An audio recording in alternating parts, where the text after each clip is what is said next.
하나님의 은혜를 감사합니다. 아버지께서 오늘 저희들에게 신약의 헌금에 대해서 또 배우게 하시고, 또 오늘 배우는 말씀에 따라서 우리가 바른 교리로 우리의 믿음을 정립할 수 있도록 인도해 주시기를 원합니다. 오늘 주님께서 우리들에게 지혜와 지식 그리고 깨달을 수 있는 영을 허락해 주시기를 원하오며 예수님의 이름으로 기도합니다. 아멘. 우리가 지난 시간에 구약의 11조에 대해서 배웠습니다. 구약의 11조는 세 종류가 있다고 말씀을 드렸죠. 여러분들 8번 문항 보시면 첫째가 레위지파를 위한 11조가 있고요. 그리고 명절 때 명절용 11조가 있습니다. 그리고 마지막으로는 공동체를 위한 11조. 이것은 3년에 한 번씩 드리죠. 그래서 매년 23.3%의 11조를 드리는 겁니다. 자, 그런데 거기까지만 알면 일부만 아는 것이고, 그 이후에 사울 왕이 이제 이스라엘 왕이 되었을 때 왕에게 부과되는, 왕에게 바쳐야 하는 11조가 또 있었습니다. 자, 그러므로 해서 이스라엘 백성들은 총 1년에 몇 프로일까요? 예, 정확하게 아셨습니다. 33.3%. 수업 태도가 참 좋으시네요. 예. 명절에 내는 거는 매달 내는 게 아니었잖아요. 3년에 한 번이죠. 그것도 계산이 된 건가요? 예, 그러니까 그게 몇 프로일까요? 0.333%, 1년이면. 그러니까 3년에 한 번이니까. 그래서 33.333%가 되겠죠. 그렇죠? 예. 알겠습니다.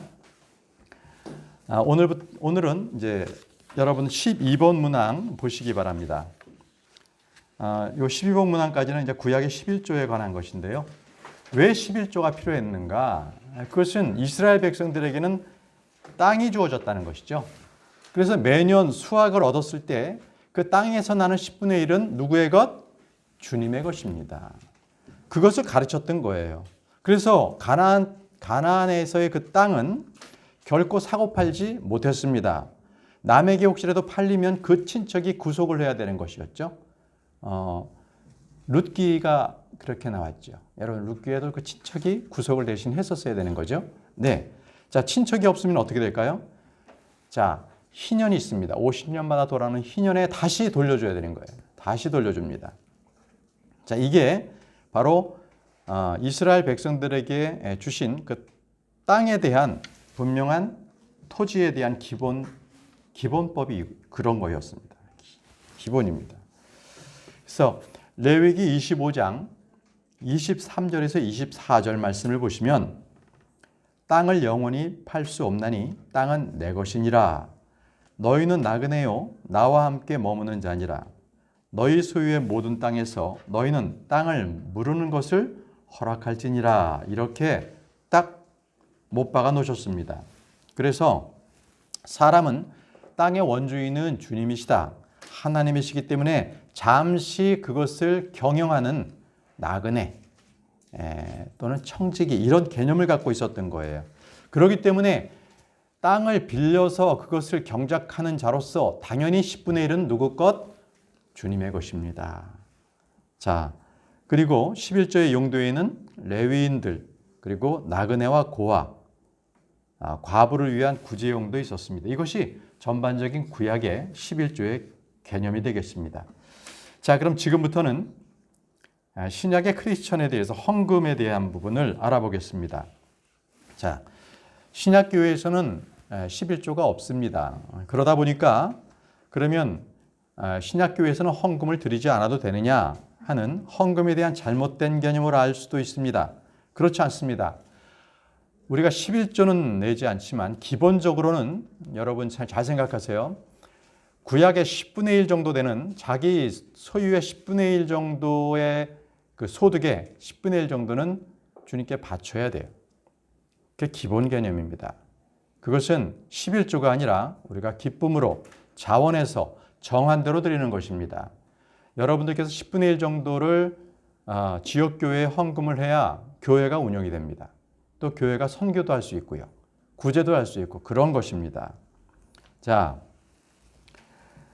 13번 문항을 보십시오.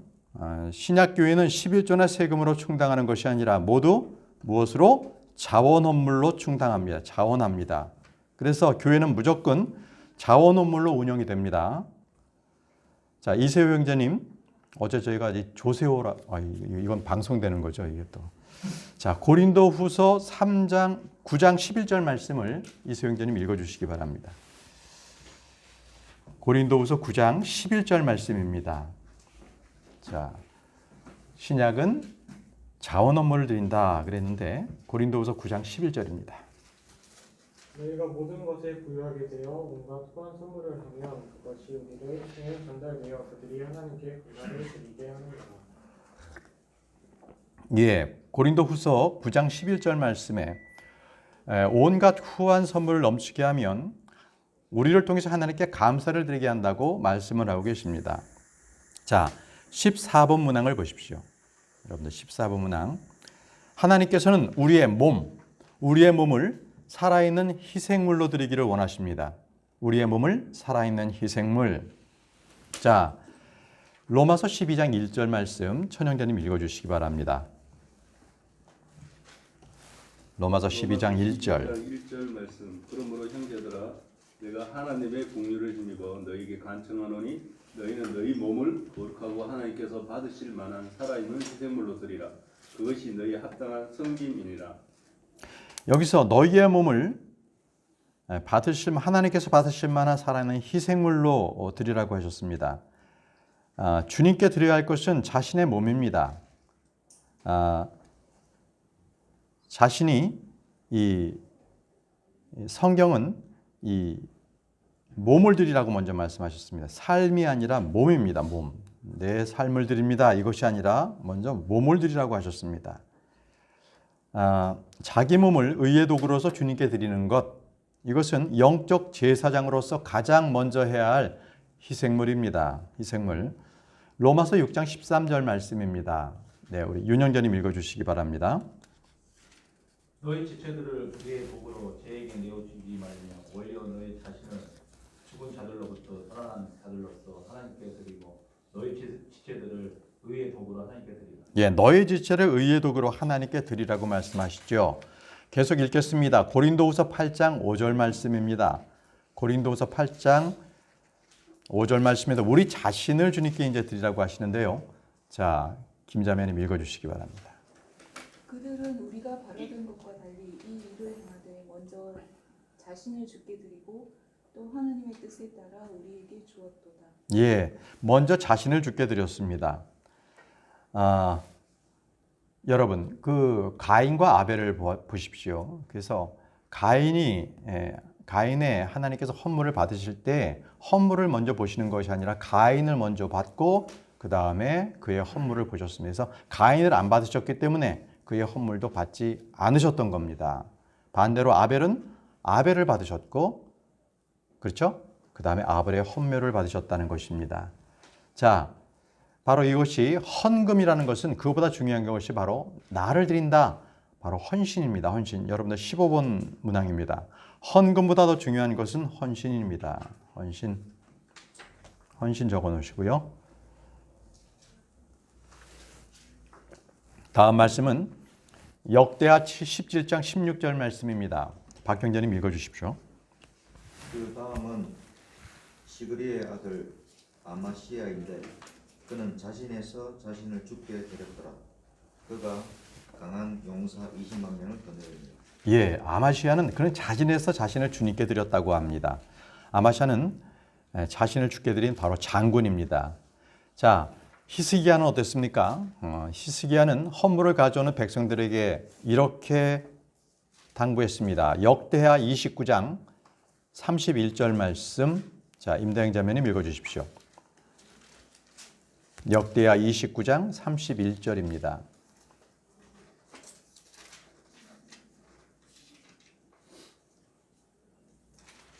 역대하 29장 31절. 그때 히스기야가 응답하여 이르되 이제 너희가 너희 자신을 거룩히 구분하여 주께 드렸으니 가까이 나와 희생물과 감사헌물을 주의 집으로 가져오라. 아멘. 예. 뒤에 또 있네요. 그죠? 회중이 희생물과 감사헌물을 가져오되 마음에 원하는 자들이 다 번제 헌물을 가져오니라. 예, 이제 너희가 너희 자신을 거룩히 구분하여 주께 드렸으니 가까이 나와 희생물과 감사헌물을 주의 집으로 가져오라 이렇게 명했습니다. 자, 여러분 먼저 자신을 구분해서 주께 드렸다고 했지요. 여러분들께서는 자신을 주께 드렸습니까? 그렇다면 여러분들은 주님께 드리는 헌금에 인색하지 않을 것입니다. 복음서에 보게 되면 가난한 과부의 두렙돈이 있습니다. 주님께서는 이 과부가 가장 많이 드렸다고 하지요. 여기서 보게 되면 주님께서는 많고 적고의 액수가 아니었다는 것입니다. 그 과부가 가지고 있는 전 재산의 전부를 드렸어요. 그죠? 그 얘기는 뭡니까? 많이 번 사람은 많이 내야 되고 적게 번 사람은 적게 내는 것, 비율입니다. 주님께서 보시는 헌금의 기본적인 것은 비율로서 그가 많이 냈는지 적게 냈는지를 보시고 결코 그 돈의 많고 적음의 액수를 보시지 않습니다. 자, 고린도 교회 성도들은 헌금에 앞서 먼저 자신을 먼저 드렸죠. 16번 문항 고린도 교회 성도들은 헌금보다 먼저 자신을 드렸습니다. 올바른 드림이요 섬김의 모습입니다. 하나님은 자신이 가진 것보다 여러분 자신이 원하시는 사실을 기억하신다.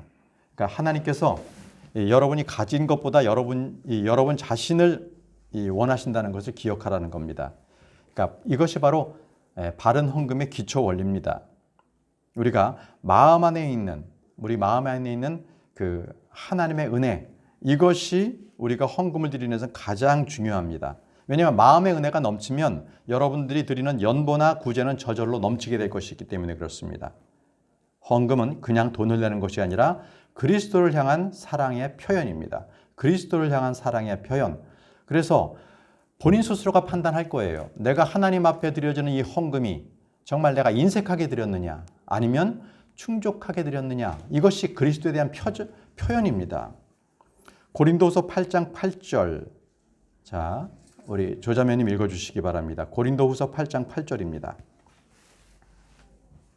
나는 명령으로 말하지 아니하며 오직 다른 이들이 열심인 것을 기회로 삼아 너희의 사랑이 진실함을 입증하려고 말하노라. 예, 너희 사랑의 진실함을 입증하려고 말한 것입니다. 결국은 바치는 것이 뒤따라가지 않으면 그의 행위는 요식행위고 그의 마음은 없는 것입니다. 고린도후서 9장 8절 말씀도 곽자매님 읽어주시기 바랍니다. 고린도후서 9장 8절 하나님께서 이미 모든 은혜를 너희에게 넘치게 하시나니 이것은 너희가 항상 모든 일에서 모든 것이 넉넉하여 모든 사람 일을 풍성히 하게 하려 하십니다. 자, 고린도서 9장 8절에는 우리 주 예수 그리스도의 은혜를 너희가 알거니와 그분께서 부여하셨으나 이렇게 말씀하고 계시죠. 주님의 은혜를 우리가 안다면 주님의 그 풍성하신 은혜, 거기에 따르는 우리의 연보, 헌금도 뒤따라간다는 것입니다. 결국은 우리가 헌금을 드리는 것은 바로 은혜에 따른다는 것이죠. 은혜. 자, 그래서 많은 사람들이 주님을 주시는 그 은혜를 자신의 목적으로 사용하기 때문에 문제가 됩니다. 선한 일에 사용하지 않기 때문에 그것은 주님으로부터 오는 은혜를 스스로 막는 행위에 불과한 겁니다. 하나님은 헛된 용도로 사용되어 사람들에게 넉넉히 베풀어야 될 은혜가 그 사람으로부터 막혀지는 겁니다. 여러분들께서 하나님의 은혜를 헛되이 사용하지 않으신다면 결코 경제적인 궁핍이나 어려움이 발생하지 않습니다. 고생하지 않습니다. 주님은 자신의 영광의 풍요하심에 따라서 우리의 모든 필요를 채우시는 분이시기 때문에 그렇습니다. 사람들 중에는 나는 돈이 없다, 이렇게 말하는 사람이 있습니다. 그러나 그 마음속에 먼저 하나님에 대한 사랑, 믿음이 있는지, 은혜가 메말라 있지 않는지는 먼저 살펴봐야 합니다. 헌금 생활은 하나님을 위해서, 교회를 위하는 일이지만 더 중요한 것은 자기에게 가장 큰 유익을 준다는 겁니다. 자기 자신이 유익을 얻는다는 거예요. 이걸 명심하시기 바랍니다. 빌립보서 4장 17절 말씀을 보십시오. 빌립보서 4장 17절 말씀. 여러분들은 17번 문항입니다. 나는 선물을 바라지 아니하며 오직 너희 회개장부에 넘치게 될 열매를 바라노라. 자, 열매를 바란다고 했습니다.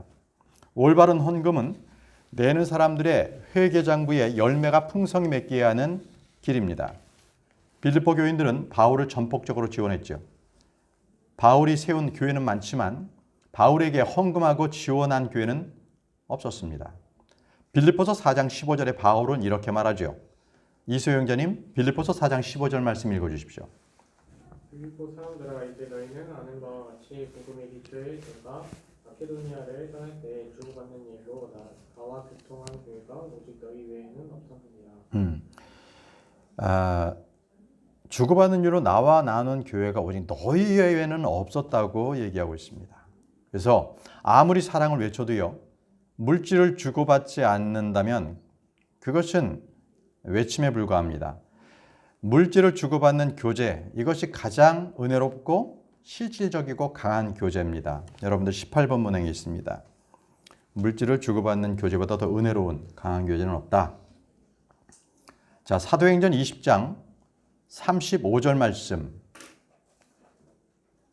준비하십시오. 사도행전 20장 35절 천영자님 읽어주십시오. 사도행전 20장 35절 말씀. 내가 너희에게 모든 것을 보여주되 곧 너희가 마땅히 이렇게 수고하여 약한 자들을 지원하고 또 주 예수님께서 말씀하신 것, 즉 주는 것이 받는 것보다 더 복되도다 하신 그분의 말씀을 기억하게 하였느니라. 예, 너희가 수고하고 약한 자들을 지원하고, 그죠? 주는 것이 받는 것보다 더 복되다고 주님께서 말씀하십니다. 자, 이제부터는 우리는 어떻게 드려야 하는지, 우리 신약 성도들은 우리가 헌금을 어떻게 드려야 하는지, 그것에 대한 기본적인 하나님의 말씀을 우리가 한번 살펴보도록 하겠습니다. 여러분들은 19번 문항입니다. 첫 번째는요, 마음에 정한 대로 드리시면 됩니다. 정한 대로.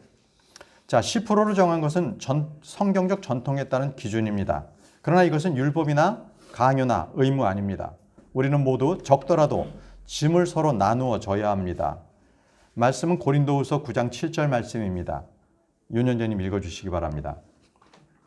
저마다 자기 마음속에 정한 대로 낼 것이요 마지못해 하거나 억지로 하니 말지니 하나님 즐거이 내는 자를 사랑하십니다. 네, 자기 마음속에 정한 대로 내라고 말씀하십니다. 더군다나 마지못해 억지로 하지 마십시오. 잘못된 자세로 드린다면 그것은 하나님의 은혜를 경험할 수 없습니다. 즐거운 마음으로 드리시기 바랍니다. 하나님께 드리는 것은 누가 간섭하거나 또 강제적으로 규정할 문제가 아니죠. 무조건 나와 하나님과의 관계입니다. 헌금은. 그래서 즐거이 내는 사람은 하나님과의 친교가 그만큼 정상적인 사람입니다. 이렇게 보시면 됩니다. 고린도서 8장 3절에 내가 증언하노니 그들이 힘 닿는 데까지 하였을 뿐 아니라 참으로 힘에 넘치도록 자원하였고, 이렇게 말씀하십니다. 참으로 힘에 넘치도록 자원하였고. 자, 사람이 자신의 능력보다 넘치게 하나님께 드리려면 그는 하나님을 위해서 무엇인가를 희생했다는 것입니다. 옥합을 깬 마리아를 보십시오. 자, 우리가 그러한 영적 수준에 도달했을 때 그 드리는 그러한 은혜, 이것이 가장 풍성하고 강력하게 우리는 누릴 수 있다는 것입니다. 자, 정한 대로 드리면 됩니다.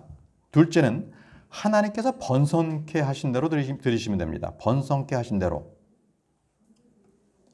다른 사람이 무엇을 얼마나 드렸는지를 신경 쓰지 마십시오. 단지 하나님께서 내게 주신 복 그대로 드리면 됩니다.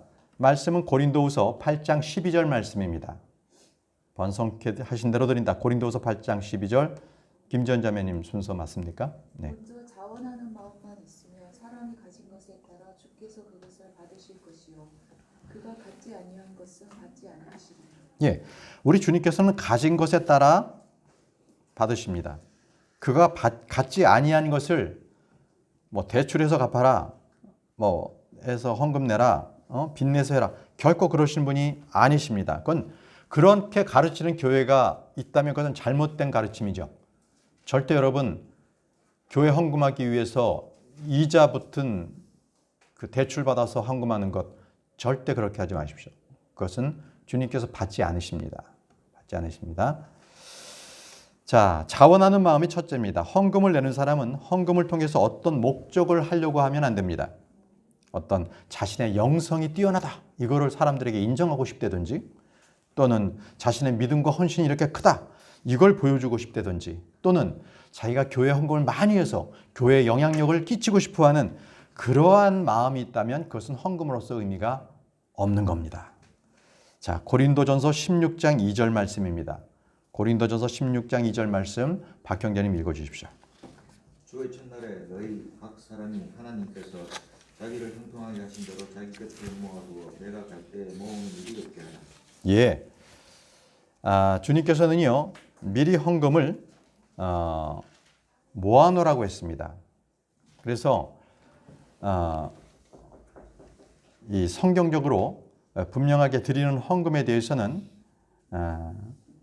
그가 모은 대로 이렇게 헌금을 하게 되면 하나님께서는 그에 대한 상한 복을 주신다는 거죠. 그렇지 않은 헌금은 주님께서도 받지 않으십니다. 셋째입니다. 셋째는 뿌린 대로 거둔다는 겁니다. 뿌린 대로 거둔다. 자, 이것이 우리의 헌금의 드림의 원칙에서도 그대로 적용이 됩니다. 뿌린 대로 거둔다. 고린도후서 9장 6절 말씀 임다영 자매님 읽어주십시오. 다만 내가 말하려는 바는 이것이니 곧 인색하게 뿌리는 자는 또한 인색하게 거둘 것이요 풍성하게 뿌리는 자는 또한 풍성하게 거두리라는 것이라. 예, 우리 주변에는요, 이 간증을 시키면 자기가 얼마만큼 많이 벌어서 주님께서 도와주셔서 이렇게 벌고 그걸 얼마만큼 많이 헌금했다, 이런 것들을 간증도 많이 하지만 이 많은 교회가 그걸 일부러 부추겨요. 그래서 헌금 많이 한 사람을 강단에 세워서 이게 그거를 간증하게 합니다. 이건 잘못된 겁니다. 천교도들은요, 어린아이들이 어렸을 때부터 용돈을 주잖아요. 그러면 용돈의 무조건 10분의 1은 헌금, 딱 헌금을 떼게 했어요. 그거를 그렇게 가르쳤던 것입니다. 그게 청교도들이 이주한 미국에도 그렇게 지금도 그렇게 남아 있죠. 어쩌면 미국이 이렇게 번성하게 된 것은 바로 그러한 하나님께 드려지는 그러한 마음들을 주님께서는 복을 주셨다고 생각도 합니다. 여러분, 11조와 헌금은 나의 경제적 주권, 물질이 나의 것이 아니다라는 거예요. 아니다라는 거예요. 생각해 보세요. 여러분들의 소유가 적었을 때는 10분의 1을 드리는 게 큰 돈이 아니어서 큰 부담이 없을 텐데 점점 소득이 늘어났을 때에 그 11조는 엄청 크게 느껴질 것입니다. 자, 바로 거기에 문제가 있어요.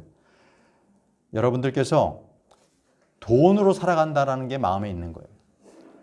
만약에 구약 성도들처럼 33.3%를 드리게 됐을 때 어떻게 될까요? 그는 돈을 의지하지 않을 겁니다. 그 33.3%를 만약에 드렸다면 그는 남아있는 그 돈의 액수 가지고 잘 살아보자, 이것이 아니라 전적으로 하나님께 매달릴 거예요. 돈이 아니기 때문에. 그러니까 그것이 저는 헌금의 원리라고 생각합니다. 헌금은 나에게 주신 대로 내가 정한 대로 기쁨으로 자원하는 마음으로 드리게 되면 그것은 헌금으로서의 기꺼이 주님께서 기뻐 받으시는 것입니다. 우리는 분명하게 소작농들이 주님께서 주신 그 땅에서 10분의 1을 드린 이스라엘 백성들처럼 주님께서는 우리들에게도 동일하게 10분의 1을 요구하십니다. 그것은 헌금만이 아니라 시간도 마찬가지입니다. 여러분들께서 하루 24시간을 보내시지요. 24시간을 10분의 1로 하게 되면 2.4시간, 분으로 하면 144분입니다. 여러분들께서는 그 최소의 그 10분을, 10%를 주님을 위해서 드리시기 바랍니다. 그 시간에 주님과의 친교 시간을 가지시기 바랍니다. 도리어 그것들보다는 신문이나 TV나 인터넷이나 이런 거에 시간을 다 보내지 마시고 분명하게 시간을 정해놓고 여러분들께서 여러분의 시간도 11조 생활을 하기를 권합니다. 그렇게 됐을 때 여러분들은 지금보다도 더 많은 열매를 맺으실 거예요. 예, 그건 주님께서 약속하신 겁니다. 자, 이제 20번째입니다. 우리가 어디에 드려야 하는가, 헌금을 어디에 드려야 하는가, 이것을 살펴보려고 합니다.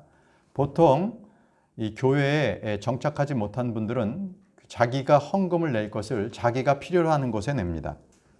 기부를 한다는 것이죠. 근데 기본적인 것은 우리는 헌금은 지역교회에 합니다. 우리 선교단체에 하는 것이 아닙니다.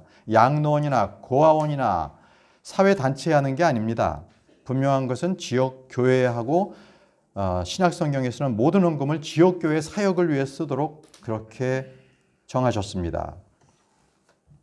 물론 교회에서도요, 이 지역에 기부한다든지 또는 선교한다든지 하는 것들을 우리 교회가 또 우리가 서로 의견을 결정해서 그렇게 진행할 수는 있습니다. 그러나 기본적인 것이 우리는 헌금은 지역교회 하는 것이다.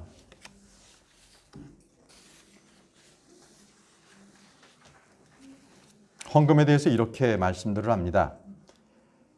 교회에 헌신적인 사람이 하나님께 헌신적이지 않을 수는 있지만 하나님께 헌신된 사람은 교회에 헌신적이지 않을 수가 없다. 이렇게 얘기합니다. 우리는 눈에 보이지 않는 영적 생활은 이 눈에 보이는 지역교회를 통해서 이루어진다라고 봅니다. 그래서 영적의 그 충만함은 바로 몸을 구성하고 있는 지체, 교회를 통해서 나타납니다. 우리는 이 지역교회를 통해서 다른 지역교회를 도와줄 수 있고 또 개인도 도와줄 수 있습니다. 그것이 언제든지 지역교회가 중심이 되어야 된다는 것이죠.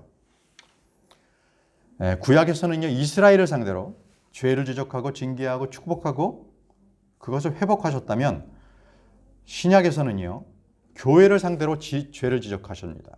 그리고 교회를 통해서 징계하시고 축복하십니다.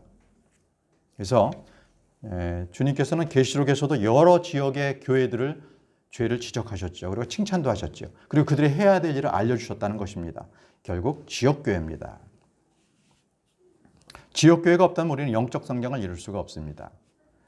자, 그러면 우리는 헌금한 돈을 어떻게 사용해야 되는지 3페이지를 펴보시기 바랍니다. 21번 헌금한 돈을 어떻게 사용해야 하는가? 자, 첫 번째가 전담 사역자를 지원하는 데 사용합니다. 전담 사역자. 말씀은 고린도전서 9장 13절 말씀입니다. 고린도전서 9장 13절 말씀 어느 분 순서입니까? 그 다음 분께서 읽어주시죠. 누구신가요? 네네. 거룩한 것들에 관하여 섬기는 자들이 성전에 속한 것들로 사는 줄 너희가 알지 못하느냐? 제단에서 섬기는 자들이 제단과 함께 헌물에 참여하는 자들임을 알지 못하느냐? 네, 이와 같이 14절까지. 이와 같이 주께서도 복음을 선포하는 자들이 복음으로 살 것을 정하셨느니라. 예, 거룩한 것들에 관하여 섬기는 자들이 성전에 속한 것들로 사는 줄 너희가 알지 못하느냐? 또 주께서도 복음을 선포하는 자들이 복음으로 살 것을 정하셨느니라 이렇게 말씀하셨습니다. 이것은 전담 사역자를 말합니다. 자, 복음을 선포하는 자들은 복음으로 살 것을 정해주신 분은 하나님이십니다. 교회가 법으로 전통으로 정한 것이 아닙니다. 어떤 경우에는 자비랑 선교를 할 수가 있지만 교회의 규모가 작아서 어떨 때는 목회자가 투잡을 뛸 수 있어요. 예, 그런 분들 많습니다. 바울은 손수 천막을 짜면서 일을 해서 그는 유지했습니다. 그것은 복음이 막히지 않게 하기 위해서 그랬습니다. 중국 내지 선교 허드슨 테일러 선교사도 그도 자비랑 선교를 했습니다. 그는 의사였기 때문에 자비랑 선교에 무리가 없었죠. 자, 하지만 사도 바울은 선교 헌금의 이 지원을 전혀 받지 않았던 것은 아니었죠. 교회들이 주는 헌금을 받았습니다. 허드슨 테일러 역시도 그도 본국에서 보내오는 그러한 교회에 지원하는 선교 헌금들을 받았습니다. 자, 갈라디아서 6장 6절에 보게 되면 이게 누구든지 이 책임지고 안정적으로 급여를 주는 교회가 없었다는 것을 갈라디아서 6장 6절에 그래서 권면하고 있는데요. 자, 곽자매님께서 읽어주시기 바랍니다. 갈라디아서 6장 6절 말씀 안에서 가르침을 받는 자는 가르치는 자와 함께 모든 좋은 것을 나누습니다. 네, 이게 안 됐기 때문에 이렇게 하라는 거예요. 이게 안 됐기 때문에 가르침과 함께 좋은 것을 나누라고 가르치고 있습니다. 디모데전서 5장 17절 18절에 보시면 잘 다스리는 장모들을 두 배나 존경할 자로 여기되 특별히 말씀과 교리로 수고하는 자들에게 그리할지니라. 성경 기록이 이르기를 너는 곡식을 밟는 소의 입에 마개를 씌우지 말라 하고 또 일꾼이 자기 품삯을 받는 것은 합당하니라 하느니라. 예, 잘 다스리는 장로를 두 배나 존경하자로 여기되 이렇게 해서 계속적으로 이 사역자들을 그렇게 지원하라고 이렇게 가르치고 있습니다. 자, 두 번째입니다. 우리가 헌금을 어떻게 사용해야 하는가? 두 번째는요, 교회 사역을 위해서 사용합니다. 교회 사역. 저희 교회만 해도 건물 유지비로 사용하고 있죠. 그리고 전기료, 또 인터넷 비용, 정수기 사용 비용, 또 우리 중식대 식자재비 이런 등등으로 우리는 사용합니다. 교인들이 늘어날수록 이 비용은 더 늘어날 수밖에 없겠죠. 그렇죠? 자, 세 번째는요. 선교를 하게 되면 우리는 선교비로 이것을 쓸 것입니다. 선교비를 씁니다. 교회가 커질수록 지원하는 교회도 많게 되고요. 또 해외 선교사님들을 지원도 많게 됩니다. 또 우리 자체적으로도 전도지를 배포하게 되고 CD도 배포하게 되고 책도 만들어낼 것입니다. 이런 것들은 바로 선교 사역에 해당이 됩니다. 네. 네 번째입니다. 네 번째, 그 순서가 네 번째인데요. 교회 내 형제 자매들을 돕는 데 사용합니다. 형제 자매들을 돕는데 디모데전서 5장 9절에서 10절에 60세 넘은 과부 그리고 고난받는 과부를 구제하라고 말씀하셨는데요. 만약에 지금 시대에 만약에 과부에게 재산이 있거나 또는 어떤 적절한 어떤 연금 생활이 가능하다면 지원할 필요가 없습니다. 또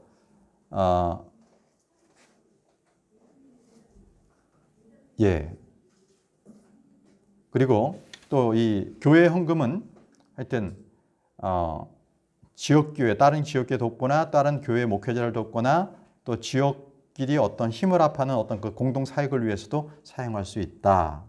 이렇게 말씀을 드립니다. 목회자 모임에서 보게 되면 교회가 다 특성을 가지고 합니다. 어떤 교회는 명동에서 길거리 전도에 집중하는 교회가 있고요. 또 어떤 교회는 해외 선교에 집중하는 교회가 있습니다. 아예 거기에 집중적으로 하는 교회죠. 또 아직 자립하지 못한 어려운 교회들도 있습니다. 여러 가지 있기 때문에 앞으로 우리는 이제 교회에 예산이 충당하는 만큼 또 그렇게 선교 쪽으로도 우리가 또 힘을 쏟을 것입니다. 예배 끝난 뒤에 내가 잠시 방송이 끝난 뒤에는 타 교회 상황을 또 말씀을 드리죠. 자, 이제 말씀을 정리하겠습니다. 신약교회 성도들에 대한 헌금 간략하게 정리하고 마치겠습니다. 한 분 한 분씩 돌아가면서 읽겠습니다. 1번 이수영 형제님 읽어주시기 바랍니다. 하나님께서 형성하신 대로 드려야 합니다. 감탈, 도둑질, 사기 등 부정한 방법으로 취득한 재물은 하나님께서 형통하게 하신 것이 아닙니다. 하나님께서 형통하게 하신 것을 드려야만 합니다. 네, 2번 천영재님 읽으십시오. 미리 모아 두었다가 드려야 합니다. 주님께 드릴 것은 미리 모아 두어서 준비해서 드려야 합니다. 기본에 따라 즉흥적으로 드리는 것은 옳지 않습니다. 네, 3번은 윤영재님 읽어주십시오. 먼저 자신을 주께 드린 후에 드려야 합니다. 헌금보다 먼저 자신을 주님께 드려야 합니다. 하나님께서는 진짜로 원하십니다. 예, 자 4번 김자매님 읽어주십시오. 하나님의 뜻에 따라 자원하여 드려야 합니다. 왜 드려야 하는지 하나님의 뜻을 헤아려 자원하여 드려야 합니다. 네, 5번 박형재님 읽어주십시오. 가진 대로 드려야 합니다. 가진 것 중에서 드려야 합니다.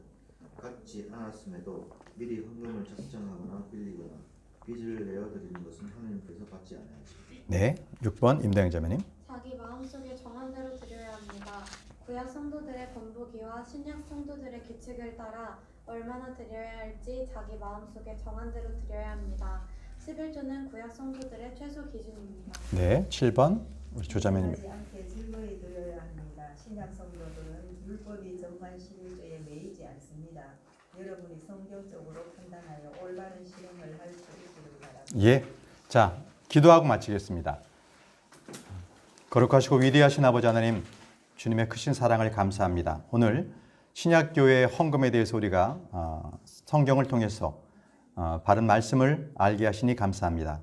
언제나 주님께서 주신 크고 넘치는 그 은혜에 따라서 우리가 주님 앞에 감사하고 즐거이 그리고 정한대로 드려지는 저희의 헌금 생활 될 수 있도록 인도해 주옵소서. 예수님의 이름으로 기도합니다. 아멘.